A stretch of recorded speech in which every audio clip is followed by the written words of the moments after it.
Hi hello ನಮಸ್ತೆ, welcome back to my YouTube channel. ನಾನು ಇವಾಗ ನಿಮಗೆ ತೋರಿಸ್ತೀರಾ ಅಂತ ಸೀರೆನ ಗೌನ್ ಆಗಿ ಸ್ಟಿಚ್ ಮಾಡ್ತಾಯಿದ್ದೀನಿ. ನೀವು ನೋಡ್ಬೋದು ಈ ಥರ ಕಾಟನ್ ಸೀರೆ ಇದೆ. ಸೊ ಒಳಗೆ ಉಟ್ಸರ್ಗಲ್ಲಿ ಸ್ವಲ್ಪ ವೇಸ್ಟೇಜು ಸಹ ಬಂದಿದೆ. ನಾನು ಇಲ್ಲಿಗೆ ಬೇಕಾಗಿರೋ ಅಂಥ ಬಟ್ಟೆ ಮೆಟೀರಿಯಲ್ನ ತೊಗೊಂಡಿದ್ದೀನಿ. ಲೈನಿಂಗು, ಸ್ಕೇಲು, ಮಾರ್ಕರು, ಟೇಪು, ಕತ್ರಿ. ಅವ್ರದ್ದು ಮೆಜರ್ಮೆಂಟ್ ಬಂದು ಮೈಯಳ್ದೆ ತೊಗೊಂಡಿದ್ದೀನಲ್ವ, ಸೊ ಹಾಗಾಗಿ ಇಲ್ಲಿ ತೊಗೊಳ್ತಾ ಇದ್ದೀನಿ. ನಾನು ಮನೇಲೇ ಕಟ್ ಮಾಡ್ತಾಯಿದ್ದೀನಿ. ನೀವು ನೋಡ್ತಿದ್ದೀರಾ ಅಲ್ಲಿ ವೇಸ್ಟು ಸ್ವಲ್ಪ ಇದೆ. ಇವಾಗ ನಾನು ಅದನ್ನು ಸೆರ್ಗಲ್ಲಿ ಪೀಸ್ನ ಟಾಪ್ ಸೈಡಿಗೆ ತಗೋತೀನಿ. ಮತ್ತು ಬ್ಲೌಸ್ ಪೀಸಲ್ಲಿ ಎಡ್ಜಲ್ಲಿ ಬಾರ್ಡರ್ ಬಂದಿರುತ್ತಲ್ಲ ಅದನ್ನು ಸ್ಲೀವಿಗೆ ತಗೋತೀನಿ. ನಾನು ಈ ಸೀರೆ ಓನರ್ ಬಗ್ಗೆ ಸ್ವಲ್ಪ ಹೇಳಬೇಕು, ಅದಕ್ಕೆ ಇದನ್ನು ನಾನು ಸೆರ್ಗಲ್ಲಿ ತಗೋತಿದ್ದೀನಿ. ಯಾವುದಕ್ಕೆ ಅಂದರೆ ಗೌನಿನ ಟಾಪಿಗೆ, ಓಕೆನಾ, ಅಂದರೆ ಮೇಲ್ಗಡೆ ಭಾಗಕ್ಕೆ. ಈ ಸೀರೆ ಕೊಟ್ಟಿರೋರು ಹೇಗೆ ಅಂತ ಅಂದರೆ, ಅವ್ರ ಯಜಮಾನ್ರು ಮಿಲ್ಟ್ರಿಲಿದ್ದರು. ಸೊ ರಜಕ್ಕೆ ಬಂದಿದ್ದರು. ರಜಕ್ಕೆ ಬಂದಾಗ ಫ್ರೆಂಡ್ಸ್ ಜೊತೆ ಎಲ್ಲ ನಾಮಂಗಲ ಎಲ್ಲ ಎಲ್ಲೆಲ್ಲೋ ಹೋಗಿ ಬಂದ್ರಂತೆ. ಆದರೆ ಈ ಸೀರೆ ಒಳಸೆರಗಲ್ಲಿ ಆ ಥರ ವೇಸ್ಟ್ ಇರುತ್ತೆ, ತೆಗ್ದಾಕೋಣ. ಈ ಸೀರೆ ಓನರ್ ಹೇಗೆ ಅಂತ ಅಂದರೆ, ನಮ್ಮ ಕಡೆ ಎಲ್ಲ ಕಡೆನೂ ಇರ್ಬೋದು ಅನ್ಕೋತೀನಿ. ಅವ್ರ ಯಜಮಾನ್ರು ತೀರೋಗಿದ್ದಾರೆ. ಆ ಟೈಮಲ್ಲಿ ಉಡ್ಸಿದಂತಹ ಸೀರೆ ಇದು. ಅವರು ಮಿಲ್ಟ್ರಿಲಿದ್ದರು, ಸರಿನಾ. ಅವ್ರು ಬಂದಾಗ ಫ್ರೆಂಡ್ಸ್ ಜೊತೆ ಕಾರಲ್ಲೆಲ್ಲೋ ಹೊರಗಡೆ ಹೋಗಿದ್ದಾರೆ, ಡ್ರಿಂಕ್ಸು ಮಾಡಿದ್ದಾರೆ. ಹೊರಗಡೆ ಎಲ್ಲ ಸುತ್ತಾಡ್ಕೊಂಡು ಫ್ರೆಂಡ್ನೆಲ್ಲ ಅಲ್ಲಲ್ಲೇ ಇಳಿಸಿ ಬಂದಿದ್ದಾರೆ. ಆದರೆ ಮನೆ ಇನ್ನೊಂದು ಕಿಲೋಮೀಟ್ರ್ ದೂರ ಇದ್ದಾಗೆ ಕಾರು ನಿಂತೋಯ್ತೆ. ಅದರೊಳಗೆ ಸ್ಪಾಟ್ ಆಗಿದ್ದಾರೆ. ಆದರೆ ಅವ್ರದ್ದು ಫೋನು ಸಹ ಇಲ್ಲ. ಫೋನ್ ಇಲ್ಲ. ಆದರೆ ಎಲ್ಲ CC ಕ್ಯಾಮ್ರಾ ಎಲ್ಲ ಚೆಕ್ ಮಾಡಿದಾಗ ಇಂತಿಂಥ ಕಡೆ ಎಲ್ಲ ಇಳಿಸಿದ್ರು. ನಾವು ನಾವು ಹಿಂಗೆ ಬಿಟ್ಟು ಅಂತ ಫ್ರೆಂಡ್ಸ್ ಎಲ್ಲ ಹೇಳಿದರು. ಬಟ್ ಏನಾಯಿತು ಏನು ಅಂತ ಗೊತ್ತಿಲ್ಲ. ಆಟೋಟಿಕ್ ಆಗಿದೆ ಮತ್ತು ಕಾರ್ ಲಾಕ್ ಆಗೈತೆ, ಅಲ್ಲೇ ಸ್ಪಾಟ್ ಆಗಿದ್ದಾರೆ. ಆ ಥರ ಏನೋ ಸ್ವಲ್ಪ ಅಂದರೆ ತುಂಬ ಮಕ್ಕಳು ಸಹ ತುಂಬ ಚಿಕ್ಕ ಏಜವರು. ಈಗ ನಾನು ಹೊಲಿತಿದ್ದೀನಲ್ಲ, ಈ ಹುಡುಗಿ ಫಸ್ಟ್ PUC ಮಗಳು. ಮಗ ಬಂದು ಇನ್ನು 4ನೇ ಕ್ಲಾಸ್ ಇರ್ಬೋದು ಅನ್ಕೋತೀನಿ, ತುಂಬ ಚಿಕ್ಕವನವನು. ಹೇಳ್ಬೇಕನ್ನಿಸ್ತು, ಯಾಕೋ ಗೊತ್ತಿಲ್ಲ, ಅದಕ್ಕೆ ಹೇಳಿದೆ ಅಷ್ಟೇ. ಅವ್ರು ಹೇಳ್ತಿರ್ತಾರೆ, ಡ್ಯೂಟಿಲಿದ್ದಾಗೆಲ್ಲ ಕೆಲಸ ಅಂತ ಹೋಗಿದ್ರು, ಹೆಂಗೋ ಚೆನ್ನಾಗಿರೋಣ ಅನ್ನೋ ಟೈಮಲ್ಲಿ ಈ ಥರ ಆಯಿತು ಅಂತ ಫೀಲ್ ಮಾಡ್ಕೊತಿರ್ತಾರಲ್ಲ. ಆಗ ನಂಗೆ ತುಂಬ ಬೇಜಾರಾಯಿತು. ಅದಕ್ಕೆ ಇದೊಂದು ಚಿಕ್ಕದಾಗಿ ಹೇಳಿದೆ ಅಷ್ಟೇ. ಆದರೂ ಎಲ್ಲೋ ದೂರದಲ್ಲಿ ಎದೆ ನೋವು ಬಂದು ಇಲ್ಲ ಫ್ರೆಂಡ್ಸ್ ಇದ್ದಾಗ ಬಂದು ಏನೂ ಆಗಿಲ್ಲ. ಎಲ್ಲರನ್ನೂ ಇಳಿಸಿ ಮನೆಗೆ ಹೋಗತ್ತಾ 1 ಕಿಲೋಮೀಟ್ರ್ ದೂರದಲ್ಲಿ ಕಾರ್ ನಿಂತೋಗೈತೆ. ಅಂದರೆ ಅವ್ರಿಗಾಗಿಲ್ಲ, ಕಾರ್ ನಿಲ್ಲಿಸೋರೆ. ಯಾರೂ ಆ ಕಾರ್ನ ನೋಡಿಲ್ಲ ಹತ್ರಕ್ಕೆ ಹೋಗಿ. ಇನ್ನು ಬೆಳಗ್ಗೆ ಅಷ್ಟೊತ್ತಿಗೆ ಎದ್ದು ಅಕ್ಕಪಕ್ಕ ಓಡಾಡ್ತಿದ್ದಂಥ ಗಾಡಿ ಇದೆಯಾ, ಗಾಡಿ ಇಲ್ಲಿ ನಿಂತಿದೆ ಅಂತ ಹೇಳಿ ನೋಡಿ ಆವಾಗ ಗೊತ್ತು ಮಾಡಿರೋದು. ಸೊ ಹಾಗಾಗಿ ಆಮೇಲೆಲ್ಲ ಚೆಕ್ ಮಾಡಿಸಿದಾಗ ಆಟೋಟಿಕ್ ಆಗಿದೆ ಅಂತ ಗೊತ್ತಾಯಿತು ಅಂತಾರೆ. ಬಟ್ ಐಫೋನ್ ಇತ್ತಂತೆ. ಅದು ಏನಾಯಿತು ಅನ್ನೋದು ಮಾತ್ರ ಇದುವರೆಗೂ ಗೊತ್ತಾಗಲಿಲ್ಲ ಅಂತ ಅಂದರು. ಏನಾಯಿತೋ ಗೊತ್ತಿಲ್ಲ.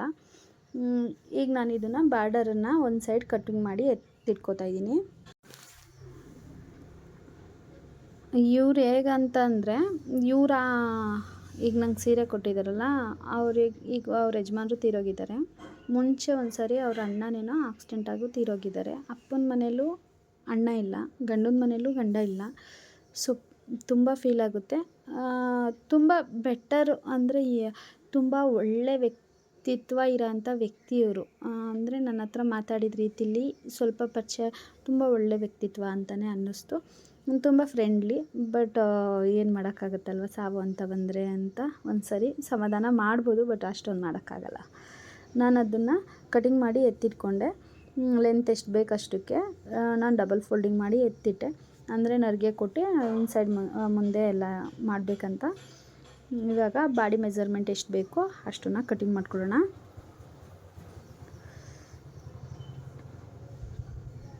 ಇದು ಅದಕ್ಕೆ ಲೈನಿಂಗು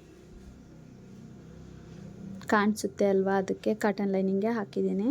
ನಾನು ಸಾಮಾನ್ಯ ಗೌನಿಗೆ ಲೈನಿಂಗ್ ಹಾಕಲ್ಲ. ಅದೇನಾದ್ರು ಕಾಣಲ್ಲ ಅಂದರೆ, ಕಾಣಿಸುತ್ತೆ ಅಂದರೆ ಪ್ಲೇನ್ ಲೈನಿಂಗ್ ಹಾಕ್ತೀನಿ.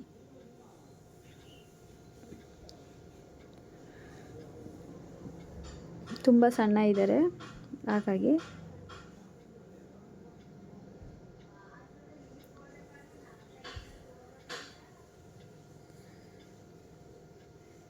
ಲೆಂತ್ ಬಂದು 14 15 ಹೇಳಿದರು. ಹಂಗಾಗಿ ಅಷ್ಟೊಂದು ತೊಗೊಂಡಿದ್ದೀನಿ. ವೇಸ್ಟ್ ಹಿಂದೆ ಮುಂದೆ 2 ಸೈಡು ತೆಗ್ದಾಕೋಣ. ಈಗ ಲೆಂತ್ ಎಷ್ಟಿದೆ ಅಷ್ಟು. ಇನ್ನು ಶೋಲ್ಡರ್ ಬಂದು 2.5 2.75 ತೊಗೊಂಡಿದ್ದೀನಿ. ಫ್ರಂಟ್ ಡೀಪ್ ಬಂದು 5.5 ತೊಗೋತಾಯಿದ್ದೀನಿ. ಬಾಡಿ ಮೆಜರ್ಮೆಂಟ್ ಬಂದು 31, 8 x 8 16 16 32 ಆ ಥರ ತೊಗೊಂಡು ಒಂದು ಸ್ವಲ್ಪ ಒಳಗಡೆನೇ ಸ್ಟಿಚ್ ಹಾಕ್ಕೊಳ್ಳೋಣ ಅಂತೇಳಿ ತೊಗೊಂಡಿದ್ದೀನಿ. ತುಂಬ ಸಣ್ಣ ಇದ್ದಾರೆ ಮಕ್ಕಳಲ್ವಾ, ಹಂಗಾಗಿ ಆರ್ಮೋಲ್ ಡೌನ್ ಬಂದು 5.5 ತೊಗೊಂಡಿದ್ದೀನಿ. ಆದರೆ 5.5ಗಿನ್ನ ಸ್ವಲ್ಪ ಜಾಸ್ತಿನೇ ತೊಗೋಬೇಕಾಗಿತ್ತು.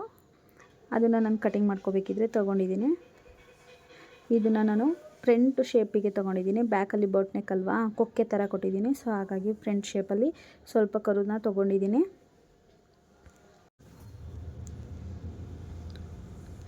ಲೂಪ್ ಶೇಪ್ನ ನಾನು ಫ್ರಂಟಲ್ಲಿ ತೊಗೋತಾ ಇದ್ದೀನಿ ಸಿಂಪಲ್ಲಾಗಿ.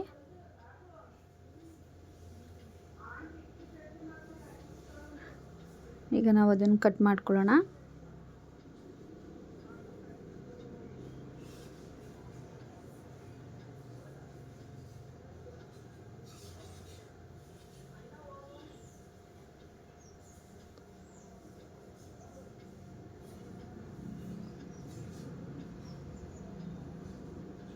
ಇದು ನಾನು ಫ್ರಂಟಲ್ಲಿ ಸ್ವಲ್ಪ ಒಳಭಾಗಕ್ಕೆ ಸ್ವಲ್ಪ ತಗೊಂಡಿದ್ದೀನಿ. ಇದು ಬರೋದು ಪ್ರಿನ್ಸೆಸ್ ಥರ.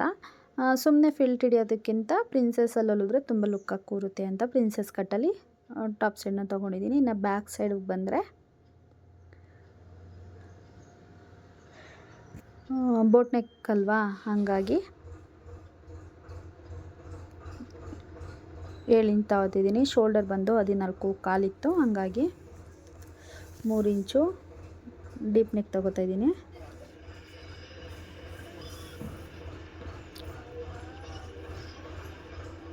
ಡೌನ್ ಬಂದು 7 ಇಂಚು. ಅಂದರೆ ಸ್ವಲ್ಪ ಜಾಸ್ತಿ ಡೀಪ್ ಕೇಳಲ್ಲಲ್ವ ಮಕ್ಕಳು, ಸ್ವಲ್ಪ ಕಡಿಮೆನೇ ಇರಲಿ ಆಂಟಿ ಅಂತ ಹೇಳ್ತಾರಲ್ವ, ಹಾಗಾಗಿ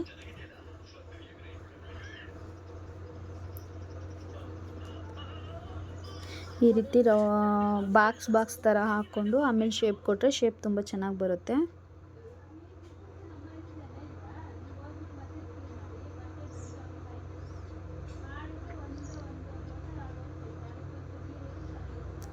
ನಮಗೆ ಎಷ್ಟು ಬೇಕು ಅಂತ ನೋಡಿದ್ರೆ ಪರ್ಫೆಕ್ಟಾಗಿ ಸಿಗುತ್ತೆ. ಈ ಶೇಪ್ನ ನನಗೆ ಅವರೇ ಸೆಂಡ್ ಮಾಡಿದರು.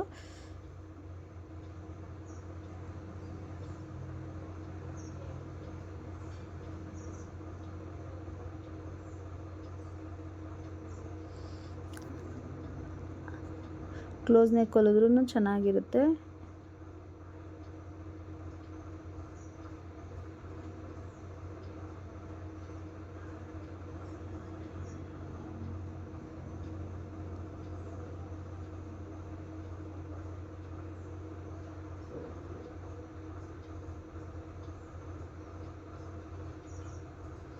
ಶೋಲ್ಡರ್ ಸೇಮ್ ಇದೆಯಾ ಅಂತ ಫ್ರಂಟಿಗೆ ಚೆಕ್ ಮಾಡಿಕೊಂಡೆ. ನೀವು ಚೆಕ್ ಮಾಡ್ಕೊಳ್ಳಿ. ಇದು ಬೋಟ್ ನೆಕ್ ಆಗಿರೋ, ಬ್ಯಾಕ್ ಬೋಟ್ ನೆಕ್ಕು, ಫ್ರಂಟು ಮಾಮೂಲಿ ನೆಕ್ ಆಗಿದೆ ಅಲ್ವಾ, ಹಾಗಾಗಿ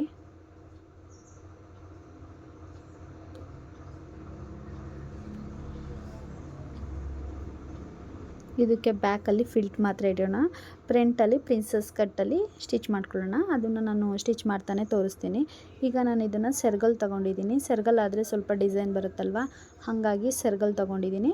ಬ್ಲೌಸ್ ಪೀಸಿಗೆ ಎಡ್ಜಲ್ಲಿ ಬಾರ್ಡರ್ ಬರೋ ರೀತಿ ಬ್ಲೌಸ್ ಪೀಸಲ್ಲಿ ಸ್ಲೀವಿಗೆ ತೊಗೊಂಡಿದ್ದೀನಿ. ಈಗ ಸ್ಟ್ರೈಟ್ ಇಟ್ಕೊಂಡು ಅದ್ರ ಮೇಲೆ ಫ್ರಂಟ್ ಪಾರ್ಟ್ ಯಾವ ಥರ ಬೇಕು ಅಂತ ನೋಡಿ ಕಟಿಂಗ್ ಮಾಡ್ಕೊಳ್ಳಿ. ಬ್ಯಾಕಲ್ಲೂ ಅಷ್ಟೇ ಸೇಮ್ ಮಧ್ಯಕ್ಕೆ ತಗೊಂಡು ಬ್ಯಾಕಲ್ಲಿ ಎಷ್ಟು ಬೇಕೋ ಅಷ್ಟನ್ನು ನೋಡಿ ಕಟಿಂಗ್ ಮಾಡಿ ಎತ್ಕೊಳ್ಳೋಣ. ಬ್ಯಾಕಲ್ಲಿ ನಾನು ಶೇಪ್ನ ಪರ್ಫೆಕ್ಟಾಗಿ ಕಟಿಂಗ್ ಮಾಡ್ಕೊತಿದ್ದೀನಿ. ಇದಕ್ಕೆ ಸ್ಲೀವಿಗೆ ಲೈನಿಂಗ್ ಹಾಕ್ಕೊಂಡು ಎತ್ತಿಟ್ಕೊತಾ ಇದ್ದೀನಿ. ಈಗ ಸ್ಟಿಚ್ ಮಾಡ್ಕೊಳ್ಳೋಣ. ಟಾಪ್ ಸೈಡಿಂದ ನಾನು ಈ ರೀತಿ ಡಮ್ಮಿ ಸ್ಟಿಚ್ ರೀತಿ ಹಾಕ್ಕೋತಾ ಇದ್ದೀನಿ. ಈ ರೀತಿ ಟಾಪ್ ಸೈಡಿಂದ ಸ್ಟಿಚ್ನ ಹಾಕ್ಕೊಳ್ಳೋಣ. ಮತ್ತು ಚಿಕ್ಕದಾಗಿ ನ್ಯಾಚ್ ಹೊಡೆದು ಪಲ್ಟಾಯಿಸಿ ಟಾಪ್ ಸೈಡಿಂದ ಕಿನ್ನರಿ ಹಾಕ್ಕೊಳ್ಳೋಣ. ಬಟ್ಟೆಗೆ ಏಟ್ ಬೀಳದೆ ಇರೋ ರೀತಿ ಟಾಪ್ ಸೈಡಿಂದ ಸ್ಟಿಚ್ಚಿಗೆ ಮಾತ್ರ ನ್ಯಾಚ್ ಹೊಡ್ಕೊಳ್ಳಿ. ಕ್ಲಿಯರಾಗಿ ನೋಡಿ ಹೊಡ್ಕೊಳ್ಳಿ. ಆ ಸೈಡ್ ಮೂತಿ ಈ ಸೈಡ್ ಮೂತಿ ಅದನ್ನು ಥ್ರೆಡ್ ಹಾಕೋ ಸಹ ಇದು ಮಾಡ್ಬೋದು. ಇಲ್ಲ ಅಂದರೆ ಟ್ರಿಮ್ಮರು ಕತ್ತರಿನ ಯೂಸ್ ಮಾಡಿ ಶೇಪ್ನ ತರಿಸ್ಕೊಳ್ಳಿ.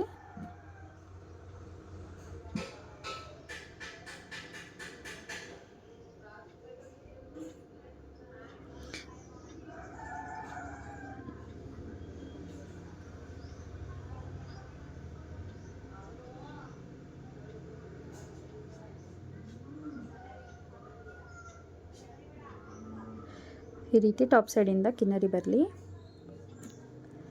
ಆಗ ಈ ರೀತಿ ಬರುತ್ತೆ. ಈಗ ಇನ್ಸೈಡ್ ನಾವು ನೋಡ್ಕೊಳ್ಳೋ ಹಾಗೆ ಇಲ್ಲ, ಕ್ಲಿಯರಾಗಿ ಎಳ್ಕೊಂಡ್ರೆ ಸಾಕು. ಯಾಕಂದರೆ ಬಟ್ಟೆಯಿಂದ ಇನ್ಸೈಡ್ ಬಟ್ಟೆ ಕಾಣಿಸುತ್ತೆ ಕ್ಲಿಯರಾಗಿ. ಸ್ವಲ್ಪನೂ ಲೂಸ್ ಬರದೇ ಇರೋ ರೀತಿ ಈ ರೀತಿ ಎಳ್ಕೊಂಡು ಡಮ್ಮಿ ಸ್ಟಿಚ್ನ ಹಾಕ್ಕೊಳ್ಳೋಣ ಎಡ್ಜಿಗೆ. ಮತ್ತು ಹಾಕ್ಕೊಂಡಾದ ತಕ್ಷಣ ಎಲ್ಲನೂ ಕಟಿಂಗ್ ಮಾಡಿ ತೆಗೆದುಬಿಡೋಣ. ಓಕೆನಾ, ಈ ರೀತಿ ಕಟಿಂಗ್ ಮಾಡಿ ತೆಗೆಯೋಣ.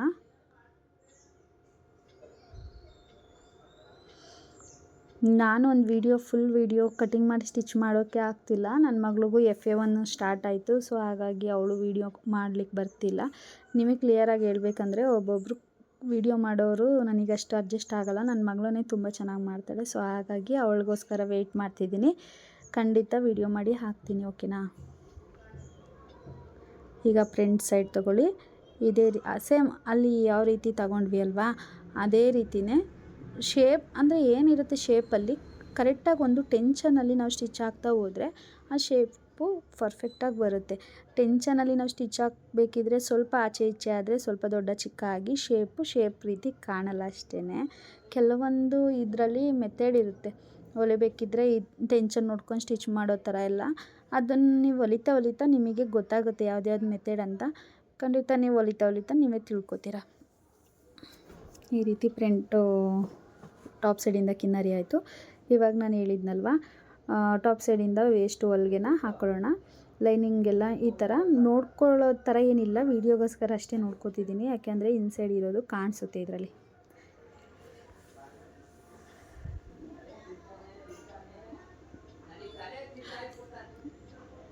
ಅವ್ರು ಇದೇ ಥರ ಬೇಕು ಅಂತ ಏನು ಇದು ಮಾಡಿರಲಿಲ್ಲ, 2 ಡ್ರೆಸ್ ಹೊಲಿಸಿದ್ರು. ಸೊ ನಾನು ಇದೊಂದನ್ನು ವೀಡಿಯೋ ಮಾಡಿಕೊಂಡೆ, ಇನ್ನೊಂದನ್ನು ಅವ್ರು ವೇರ್ ಮಾಡಿರೋ ಫೋಟೋಸ್ ಬೇಡ ಪ್ಲೈನ್ ಫ್ರಾಕ್ ಹಾಕ್ತೀನಿ. ಆದರೆ ಅದನ್ನು ಕಾಲೇಜಿಗೆ ಮಾಡಿಲ್ಲ, ಅದೇ ಥರ ಏನಾದ್ರು ವೀಡಿಯೋ ಚಿಕ್ಕದಾಗಿ ಸೇಮ್ ಅದೇ ಥರ ಬಟ್ಟೆ ನನ್ನ ತುಂಬ ಬಂದಿರುತ್ತೆ. ತುಂಬಾ ಸಣ್ಣ ಇದ್ದಾರಲ್ವ, ಹಾಗಾಗಿ ಮಾಮೂಲಿ ಪಿಕ್ ಹಾಕಿರ್ತೀನಲ್ಲ, ದಪ್ಪ ಇತ್ತು ಅಂದರೆ ಅವರಿಗೆ ಪ್ರಿನ್ಸಸ್ ಕಟ್ ಮಾಡಿದರೆ ತುಂಬ ಚೆನ್ನಾಗಿ ಕಾಣಿಸುತ್ತೆ. ಇವಾಗ ಬ್ಯಾಕು ಫ್ರಂಟ್ನ ಎರಡನ್ನೂ ಅಟ್ಯಾಚ್ ಮಾಡಿ ಎತ್ತಿಟ್ಕೊಳ್ಳೋಣ. ಇನ್ನು ನಮಗೆ ಇದರಲ್ಲಿ ನೆಕ್ಸ್ಟ್ ಬೇಕಾಗಿರೋದು ಸ್ಲೀವು. ಶೋಲ್ಡರ್ ಜಾಯಿಂಟಲ್ಲಿ ಕಂಪಲ್ಸರಿ 2-3 ಹೊಲಿಗೆನ ಹಾಕ್ಕೊಳ್ಳಿ. ಯಾಕಂತಂದರೆ ಬ್ಯಾಕು ಫ್ರಂಟು ಅಟ್ಯಾಚ್ ಮಾಡಿರೋದ್ರಿಂದ ಅದು ಯಾವುದೇ ಕಾರಣಕ್ಕೂ ರಫ್ ನೀಟಾಗಿ ಹೊಡೆದಿಲ್ಲ ಅಂದರೆ ಹೊಲಿಗೆ ಹೋಗುತ್ತಲ್ವ. ಸೊ ಹಾಗಾಗಿ ಇವಾಗ ನಾವು ಸ್ಲೀವ್ ಕಟ್ ಮಾಡಿ ಎತ್ತಿಟ್ಕೊಳ್ಳೋಣ. ಬನ್ನಿ, ನಾನು ಸಹಜವಾಗಿ ಸ್ಲೀವ್ನ ಯಾವ ರೀತಿ ಕಟ್ ಮಾಡ್ತೀನಿ ಅಂತ ನಿಮಗೆಲ್ಲ ತೋರಿಸೇ ಇದ್ದೀನಿ. ನಾನು ಮುಂಚೆನೇ ಕಟಿಂಗ್ನ ಮಾಡ್ಕೊಳ್ಳಲ್ಲ, ಹೊಲಿಗೆ ಹಾಕ್ಕೊಂಡು ಮತ್ತೆ ಕಿನ್ನರಿನ ಟಾಪ್ ಸೈಡಿಂದ ಕಿನ್ನರಿನ ಹಾಕ್ಕೊಂಡು ಅದಾದಮೇಲೆ ಲಾಸ್ಟಲ್ಲೇ ನಾನು ಕಟ್ ಮಾಡ್ಕೊಳ್ಳೋದು. ಮತ್ತು ನೀವು ನೋಡಿರೋ ಹಾಗೆಯೇ ನಾನು ಲೈನಿಂಗು ತುಂಬ ಕಡಿಮೆ ತೊಗೊಳ್ಳಲ್ಲ, ಜಾಸ್ತಿನೇ ತೊಗೋತೀನಿ. ವೇಸ್ಟ್ ಆದರೂ ಪರವಾಗಿಲ್ಲ, ನನಗೆ ಸ್ವಲ್ಪ ರಿಸ್ಕ್ ಆಗೋದು ಬೇಡ ಅಂತ ಹೇಳಿ ಸ್ವಲ್ಪ ಜಾಸ್ತಿನೇ ತೊಗೋತೀನಿ.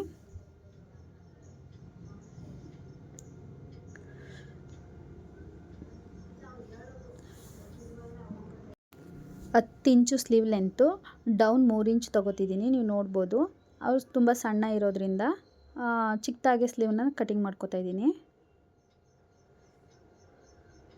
ಎಷ್ಟು ದಪ್ಪ ಇದ್ದವ್ರಿಗೂ ತುಂಬ ಚೆಂದ ಕಾಣೋ ಥರ, ಎಲ್ಲೂ ಜೈಂಟ್ ಆಗ್ತಾ ಇರೋ ರೀತಿ ಈ ಥರ ಬಟ್ಟೆ ಇತ್ತು. ಬಟ್ ಆದರೆ ಇವ್ರು ಸಣ್ಣ ಇದ್ರಷ್ಟೇ. ನಾನು ಫ್ರಂಟಿಗೆ ಶೇಪ್ನ ತಕ್ಕೋತಾ ಇದ್ದೀನಿ. ಆದರೆ ಫ್ರಂಟಲ್ಲಿ ನಾನು ಶೇಪ್ ತೆಗೆದ್ಮೇಲೆ ನ್ಯಾಚ್ ಹೊಡ್ಕೊಳ್ಳಲ್ಲ, ಮಾರ್ಕರಲ್ಲಿ ಒಂದೊಂದು ಗೆರೆನ ಹಾಕೋತೀನಿ. ಆ ಗೆರೆ ನೋಡಿಕೊಂಡು ಫ್ರಂಟ್ ಸೈಡಿಗೆ ಬರೋ ರೀತಿ ತಗೋತೀನಿ. ಈಗ ನಾವು ಇದಕ್ಕೆ ಡಮ್ಮಿ ಸ್ಟಿಚ್ನ ಹಾಕ್ಕೊಳ್ಳೋಣ. ಈ ರೀತಿ ಡಮ್ಮಿ ಸ್ಟಿಚ್ನ ತಗೊಂಡು ಸೈಡಿಗೆ ಎತ್ತಿಟ್ಕೊಳ್ಳೋಣ. ಇನ್ನು ಸ್ಲೀವ್ ಮುಗೀತು ಅಂತ ಅಂದರೆ ನೆಕ್ಸ್ಟ್ ನಮಗೆ ಬಂದು ಲಂಗಕ್ಕೆ ಅಂದರೆ ಗೌನಿಗೆ ಬೇಕಾಗಿರೋ ಲಂಗದ ಬಟ್ಟೆನ ಫಿಲ್ಟ್ ಇಟ್ಕೊಳ್ಳೋದು. ಸ್ಲೀವ್ ಅಟ್ಯಾಚ್ ಮಾಡೇ ಎತ್ತಿಟ್ಕೊಳ್ಳೋಣ ಅಂತ ಹೇಳಿ ಬಾಡಿಗೆ ಸ್ಲೀವ್ನ ಅಟ್ಯಾಚ್ ಮಾಡಿಕೊಂಡೆ.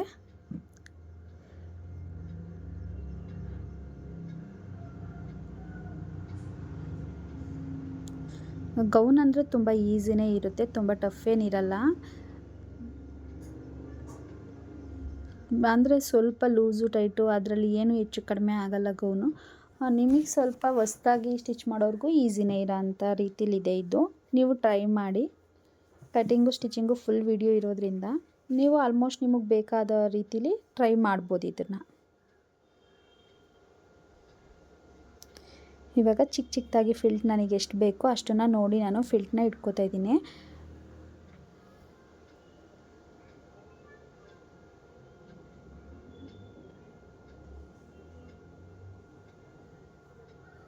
ನಾನು ತುಂಬ ದೊಡ್ಡ ಫಿಲ್ಟ್ನೇ ಹಿಡಿತಿರ್ಲಿಲ್ಲ. ಇಲ್ಲಿ ಇವ್ರು ನನಗೆ ಕೊಟ್ಟಿದ್ದ ಸೀರೆ ಬಂದು 2 ಸೀರೆ, ಒಂದು ಬ್ಲೂ ಸೀರೆ, ಒಂದು ಪಿಂಕ್ ಸೀರೆ. ಬ್ಲೂ ಸೀರೆನ ಬಂದು ಲಂಗ ದಾವಣಿ ಥರ ಅಂದರೆ ಅಟ್ಯಾಚ್ ಇಲ್ದಲೇ ಲಂಗ ಬ್ಲೌಸ್ ಥರ ಹೊಲ್ದಿದ್ದು, ಕ್ರಾಪ್ ಏನಂತಾರೆ ಲಂಗ ದಾವಣಿಗೆ.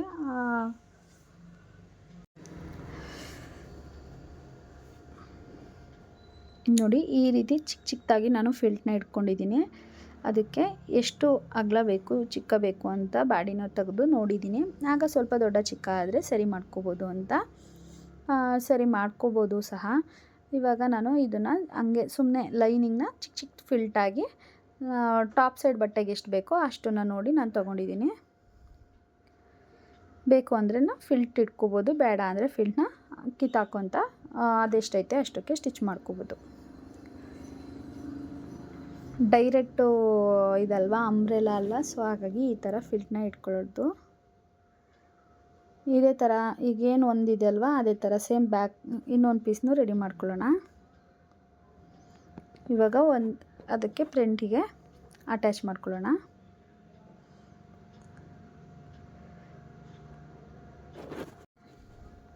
ದೊಡ್ಡ ಚಿಕ್ಕ ಇದೆಯಾ ಅಂತ ಚೆಕ್ ಮಾಡಿಕೊಂಡು ಈ ರೀತಿ ಆ ಕಡೆ ಈ ಕಡೆ ಇರ್ದಿರೋ ಫಿಲ್ಟ್ನ ಮಧ್ಯ ಭಾಗಕ್ಕೆ ತಗೊಂಡು ಸ್ಟಿಚ್ ಮಾಡ್ಕೊಳ್ಳೋಣ. ರಫ್ ಹೊಡ್ಕೋಬೇಕು. ನಾನಿಲ್ಲಿ ಓರ್ಲಾಕ್ ಮಾಡ್ತಿಲ್ಲ, ಓರ್ಲಾಕ್ ಶಾಪಲ್ಲೇ ಇರೋದ್ರಿಂದ ಆಮೇಲೆ ಹೋದ್ಮೇಲೆ ಅಂಗಡಿಲೇ ಓರ್ಲಾಕ್ನ ಮಾಡ್ತೀನಿ. ಓಕೆನಾ? ಸೇಮ್ ಹಿಂದೆ ಮುಂದೆ ಎರಡನ್ನೂ ಅದೇ ರೀತಿ ಅಟ್ಯಾಚ್ ಮಾಡ್ಕೊಳ್ಳೋಣ. ಇನ್ನು ಸ್ಲೀವ್ ಸುತ್ತಳತೆಗೆ ಬಂದರೆ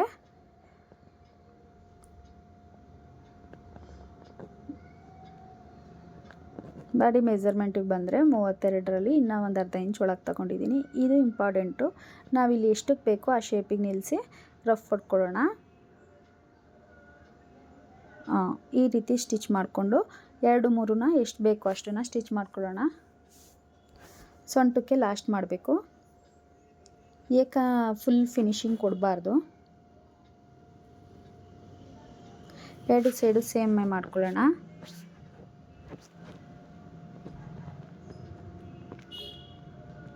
ಹತ್ತು ಇಂಚಿದೆ ಸ್ಲೀವ್ ಮುಂಗೈ ಸುತ್ತಳತೆ.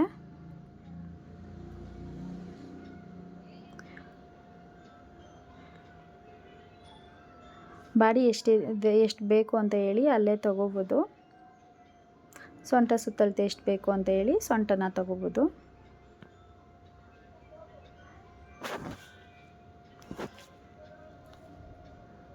ನಾನು ಕಂಪಲ್ಸರಿ 3 ಸ್ಟಿಚ್ನ ಹಾಕಿರ್ತೀನಿ. ನಿಮಗೆ ಎಷ್ಟು ಬೇಕೋ, ನಿಮಗೆ ಎಷ್ಟು ಅನುಕೂಲ ಇದೆ ಅಷ್ಟನ್ನು ತೊಗೊಳ್ಳಿ. ನಾನು ಇದಕ್ಕೆ ಬೆರಟು ಸಹ ಸ್ಟಿಚ್ ಮಾಡಿದ್ದೀನಿ ಬಾರ್ಡರಲ್ಲಿ.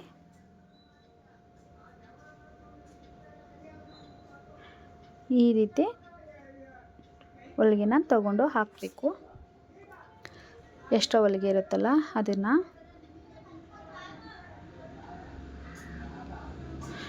ಲೈನಿಂಗ್ ಮೊದಲು ಒಳಗಡೆ ಬಟ್ಟೆ ಇರುತ್ತಲ್ಲ ಅದನ್ನು ತಗೊಂಡು 2 ಹೊಲಿಗೆನ ಹಾಕ್ಕೊಳ್ಳಿ.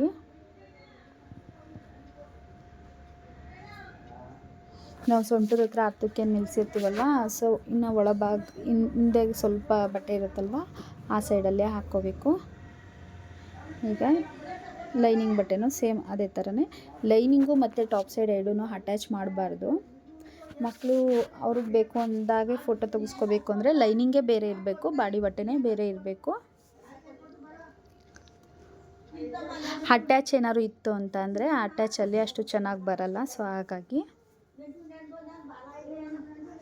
ಫೈನಲಿ ಈ ರೀತಿ ಫಿನಿಶಿಂಗ್ ಆಯಿತು.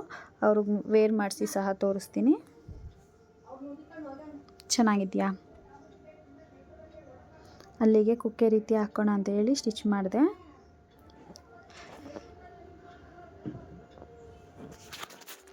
ನೋಡಿ ಅವ್ರು ವೇರ್ ಮಾಡಿದಾಗ